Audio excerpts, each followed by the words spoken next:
कैसे हो आप सब। आई होप कि आप सभी लोग बहुत अच्छे होंगे। पिछले वीडियो में हमने स्कॉलरशिप से रिलेटेड कुछ आपको चीजें बताई थी जिससे कि कुछ डाउट आपको क्लियर होगी। लेकिन आज की इस वीडियो के अंदर स्कॉलरशिप में काफी सारी स्टूडेंट का कुछ एडवांस प्रॉब्लम है जिसके बारे में आज हम लोग बात करने वाले हैं। कुछ स्टूडेंट का बैंक से वेरीफाई नहीं हो रहा तो कुछ लिख रहा है, किसी का डिस्ट्रिक्ट से वेरीफाई नहीं हो रहा तो कुछ लिख रहा है। तो ऐसे बहुत सारे प्रॉब्लम है जिसको आज सॉल्व करने वाले हैं।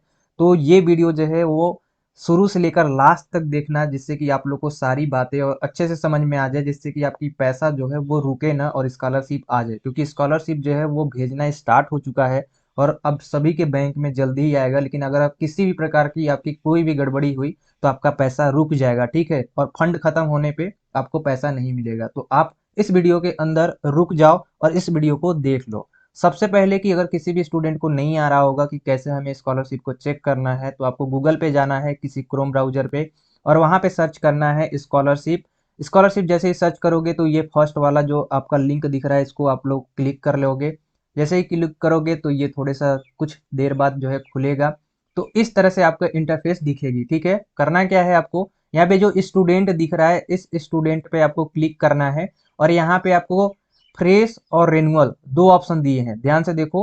एक में दिया है आपका फ्रेश और दूसरा में दिया गया है रेनुअल। तो आपको क्या करना है, अगर आप फ्रेश हैं तो फ्रेश पे क्लिक करेंगे और अगर आप रेनुअल हैं तो रेनुअल में क्लिक करेंगे। जैसे कि मान लो हम रेनुअल हैं, ठीक है। तो रेनुअल में हमने क्लिक किया। इसके बाद फिर अब इधर आ जाना है। इधर में आप क्या है, अगर आप जैसे पोस्ट मैट्रिक के हैं या इंटरमीडिएट के हैं या फिर आप यहाँ पे जैसे कि इंटरमीडिएट के बाद कोई ग्रेजुएशन कर रहे हैं जैसे कि डिप्लोमा हो गया, बीएससी हो गया, बीए हो गया, तो इसको क्लिक करेंगे, ठीक है। और कोई स्टेट से हैं, ठीक है, या फिर और कुछ है तो नीचे वाला क्लिक करेंगे, ठीक। तो आपको ये तीसरे नंबर वाला क्लिक करना है। इंटरमीडिएट के स्टूडेंट हो तो सेकेंड वाला और हाई स्कूल के हो तो ऊपर वाला। तो ये तीसरा हम यहाँ पे क्लिक करेंगे। जैसे ही क्लिक करेंगे तो यहाँ पे हमारा जो है वो नवीनकरण के लिए और ये सारी चीज़ें दिखा देगा। फिर यहाँ पे हम अपना रजिस्ट्रेशन नंबर डालेंगे, फिर जन्म तिथि डालेंगे, फिर अपना पासवर्ड डालेंगे, इसके बाद कैप्चर कोड डालेंगे, फिर सबमिट करेंगे। जैसे ही सबमिट करेंगे हमारा स्टेटस जो है वो खुल के आ जाएगा, ठीक है। तो देखो स्टेटस में एक लड़की का, ठीक है, कल मुझे भेज रही थी, उसकी कुछ प्रॉब्लम थी, उसी के बारे में आज हम वीडियो बना रहे हैं, ठीक है, जिससे कि किसी भी स्टूडेंट को कोई भी प्रॉब्लम ना हो। तो उसका स्टेटस देखो कुछ इस तरह से दिखा रहा था, ठीक है, जो कि आज हम लोग दिखाएंगे। ये सारी डिटेल जो है ऊपर में आपको दिखा देंगे, कहाँ से क्या क्या है, सारी डिटेल आपको ये मिल जाएगी। इसके बाद फिर आपकी रजिस्ट्रेशन या फिर जब फाइनल सबमिशन हुआ था तब का डेट दे देगा आपका, और फॉरवर्ड हुआ है कि नहीं इंस्टीट्यूट द्वारा वो भी आपको यहाँ पे दिखाई दे देगा, ठीक है। जो कि कॉलेज के द्वारा फॉरवर्ड कर दिया गया है 3/11/2022। इनका थोड़ा सा लेट में हुआ है, कोई दिक्कत नहीं है। 10वें महीना में बोल रही थी कि जमा हम किए थे, बट ये 11 महीना में जो है 1 महीने बाद इनका जमा किया गया है, ठीक है। यहाँ पे देख सकते हो कि account verification status rejected by bank, bank के द्वारा रिजेक्ट कर दिया गया है, ध्यान से देखना। इसीलिए यहाँ पे इनका जो है pending at A district scholarship committed, कहने का मतलब है कि इनका जो है बैंक से रिजेक्ट कर दिया गया है, इनका पैसा नहीं आएगा। तो कैसे इसका सॉल्यूशन क्या है, कैसे होगा, यहाँ पे देखो लिखा गया है क्या स्टेटस में, UID never enable for DBT. UID never enable for DBT, ये यूआईडी क्या होता है और डीबीटी क्या होता है उसको पहले समझो, इसके बाद फिर हम लोग आगे बढ़ेंगे। देखो यहाँ पे हमने अच्छे से लिखा भी है यूआईडी। यूआईडी जो हमारा होता है यूनिक आइडेंटिफिकेशन नंबर होता है। क्या होता है, यूनिक आइडेंटिफिकेशन नंबर। जैसे में यानी नेम्ड एज, जैसे में बताया गया है कि आधार कार्ड, पैन कार्ड, इस तरह के। लेकिन अगर हम बैंक में कहीं खाता खुलवाते हैं तो हमें जरूरत होती है आधार कार्ड की, ठीक है। तो यदि अगर आपका किसी भी प्रकार से आपका बैंक में आधार कार्ड लिंक नहीं है तो लिंक करवा लो।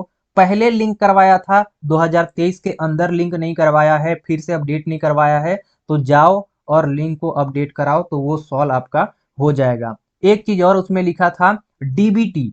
डीबीटी क्या होता है, डीबीटी लास्ट में डीबीटी लिखा था। डीबीटी का मतलब होता है डायरेक्ट बेनिफिट ट्रांसफर स्कीमा। ये काम क्या करता है, ये 2013 के अंदर इसको लागू किया था। 1 जनवरी 2013 के अंदर लागू किया गया था। और इसमें ये बताया गया था कि आपका कोई एक आइडेंटिफिकेशन है जिसकी हेल्प से आपकी जो है पैसा आ जा सकती है। कहने का मतलब है जैसे कि आपका जो अकाउंट नंबर होता है वो अगर रॉन्ग हो गया, वो अगर आपका गलत हो गया, तो आपका अगर आधार कार्ड सही है तो उससे पैसा आ सकता है। दूसरा क्या है कि अगर जैसे कि हम लोग गूगल पे चलाते हैं, पेटीएम चलाते हैं, चाहे इस तरह से ऐप चलाते हैं, तो मोबाइल नंबर जो होता है उससे पैसा आ जाता है और चला जाता है, ठीक है। तो मोबाइल नंबर भी हमारा एक क्या होता है, डायरेक्ट बेनिफिशियरी ट्रांसफर स्कीमा होता है, ठीक है। यानी ये भी हमारा एक यूनिक आईडी होती है। तो यूनिक आईडी और यूनिक आईडी जो है उनका, जो भी स्टूडेंट होंगे उनका यूनिक आईडी जो है उसमें क्लियर नहीं है, इसकी वजह से जो है बैंक ने क्या कर दिया है, रिजेक्ट कर दिया है। तो सबसे पहले जाइए और बैंक को सही कीजिए अगर ये आपका शो हो रहा है तो, क्योंकि इसमें लिखा है कि UID never enable for DBT. आपका जो डायरेक्ट पेमेंट होता है उसके लिए यूनिक आईडी आपका अभी इनेबल नहीं हुआ है। इसीलिए आपका यहाँ पे जो डिस्ट्रिक्ट के वेलफेयर ऑफिसर होते हैं वहां से इनका पेंडिंग पड़ा है। बैंक रिजेक्ट कर दिया तो आगे जाएगा ही नहीं, और आगे जाएगा नहीं तो आपको पैसा नहीं मिलेगा। इसीलिए यहाँ पे pending at district scholarship committed लिख रहा है, ठीक है।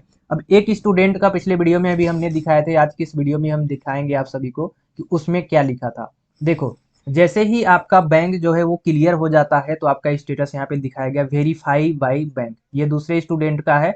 ये अगर आपका जैसे ही क्लियर हो जाता है कि आपका बैंक, तो बैंक यहाँ पे लिखाएगा वेरीफाई बाई बैंक, ठीक है। और तब यहाँ पे आपको लिखेगा pending at A district scholarship committed. तो ये डिस्ट्रिक्ट से अभी क्या हुआ है, ये पेंडिंग में है। यहाँ पे कोई यदि स्टेटस चेक शो नहीं हो रहा है, इसका मतलब आपका कोई गड़बड़ नहीं है, सब राइट है। आपको वेट करने की जरूरत है और लास्ट में आपका यहाँ पे पैसा बताएगी कि आपको कितना आ चुका है, ठीक है। तो ये था, आई होप कि आप लोग को समझ में आया होगा। और कोई अगर इस तरह से स्कॉलरशिप में कोई प्रॉब्लम हो तो नीचे कमेंट कर देना, हम आपको नंबर दे देंगे और आप वहां से सारी चीज़ों को सॉल्व कर लेना, ठीक है। तो आज की इस वीडियो में इतना ही था। वीडियो पसंद है एक लाइक कर देना, चैनल पे न हो तो सब्सक्राइब कर लेना।